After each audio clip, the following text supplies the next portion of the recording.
EverQuest, the franchise that made MMOs what we know them today and laid the groundwork for the genre all those years ago. Both the original EverQuest and EverQuest II are receiving TLP or TLE servers in 2022 and not very far off. TLP and TLE servers are like classic throwbacks. It stands for time-locked progression or time-locked expansion, and it means that they roll out the expansions every couple of months so you can relive the legacy of these MMORPGs. Now, the original EverQuest tends to release a new TLE yearly, but EverQuest II doesn't usually get the same kind of love.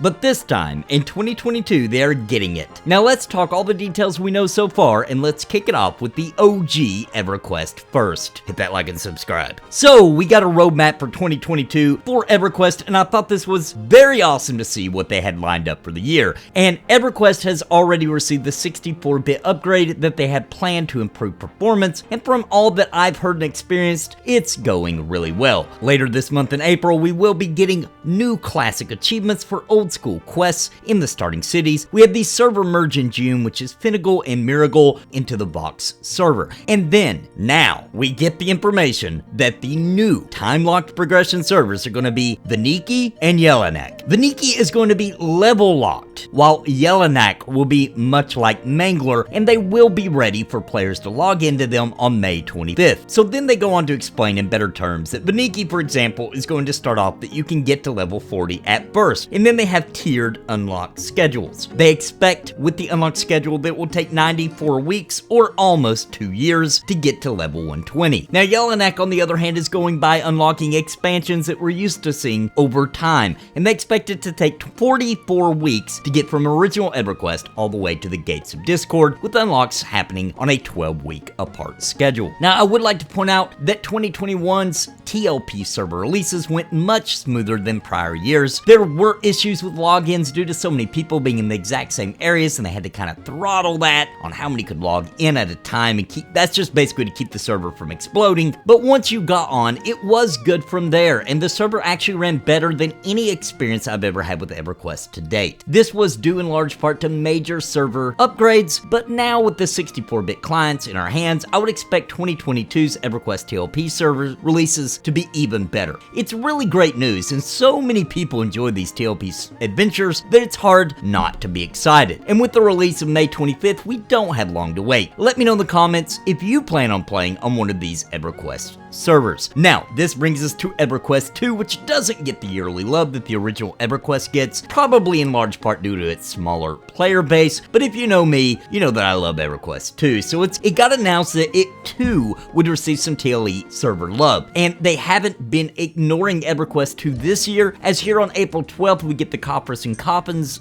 game update, which changes the Overseer minigame, which, to be honest, I don't personally care about, but they are also adding new heroic dungeons, collections, raids, and trade skill things. But in May, we have the new time-locked expansion server, which is going to be called Varsoon, and they say it will be like Kaladin was, but with the free trade rule set. So there's more information to come on exactly how that will work, and I gotta say that sounds like there will be some alternate rules we'll hear about later, so that might mean it's not just as cut and dry as it sounds, or maybe it is, so we will see. Real quick before we continue, I want to give a major shout out to the members of Napalm. Thanks to their contributions, I can get the equipment and gear that I need to keep this channel ticking, covering MMOs, RPGs, and of course, puppets. If you're interested in becoming a member of Napalm, please click the join button down below. It would be greatly appreciated. And a very special major shout out to the Lords of Napalm, Bounty Code, We Toke Bitcoins, Jared Woodhouse,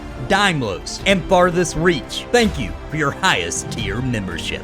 Now onto the video. Also, at the time of this recording, there is no firm date for the EverQuest II TLE server to launch, only that it is planned to happen in May. Now, EverQuest II hasn't received the 64-bit love yet, but they have been working on it and testing it, and they do expect that to hit this summer as they work out the kinks. There is also a celebration in the works for the 19th anniversary of EverQuest II, and they say they're already working on the next expansion. So what do you think? Since both are landing in May, which one do you think you're going to end up playing? It makes it kind of hard, back when Kaladin released, to pick, am I going to go for EverQuest or am I going to go for EverQuest II? And don't forget, if you get a subscription, which you do have to have a subscription to play on these TLE or TLP servers, you do get access to both. do you have time for both? That's really the question here. But if you do, with that 1 sub, you do get to play both EverQuest titles, so I think that's a pretty good value. And if you've never tried EverQuest II, there's never, ever a better time than to hop on during one of these events. And like I said, they don't do these every year for EverQuest II. So to me, the EverQuest II one is just a little bit more special because we don't get one every single year. But anyway, let me know which one you're gonna play. Are you gonna play them both? Are you more excited for one than the other? Let me know all that and more in the comments down below. And don't forget to hit that like button to help me battle against the epic boss that is the YouTube algorithm. And hit subscribe if you enjoy RPG content, MMOs, JRPGs, CRPGs, and even tabletop RPGs, because that's what we do here. And until next time, my friends, God bless and happy gaming.